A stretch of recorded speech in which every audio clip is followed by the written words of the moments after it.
The dreams of the baker and cupbearer.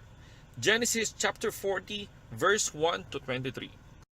While Joseph was in prison, the Lord was with him. The prison warder was impressed and put Joseph in charge of the other prisoners and the daily routine of the prison. One day, two new prisoners arrived, Pharaoh's baker and cupbearer, who had each done something to anger Pharaoh. One day, Joseph saw the two new prisoners looking dejected. "Why do you look so sad today?" he asked. "We both had dreams," they answered, "but there's no one to interpret them."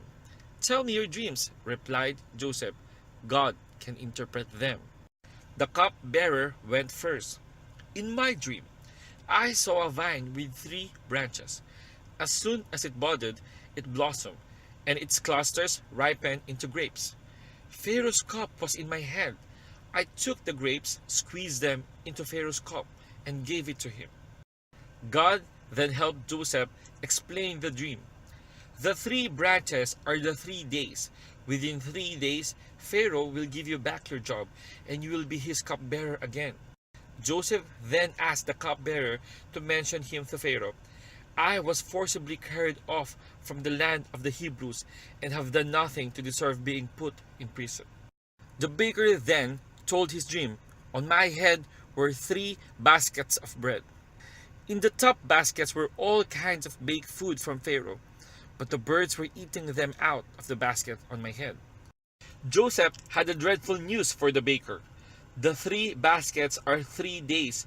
Within 3 days, Pharaoh will leave off your head and impale your body on a pole, and the birds will peck away your flesh. 3 days later, it was Pharaoh's birthday, and he gave a feast for his officials. Pharaoh ordered that his baker and cupbearer appear before him. The 2 men were immediately released from jail to face Pharaoh and all those attending the birthday celebrations. Pharaoh pardoned the cupbearer and gave him his job back. He then ordered the baker to be executed, just as Joseph had said he would. Once the cupbearer was back doing his job, he completely forgot about Joseph and did not mention his plight to Pharaoh.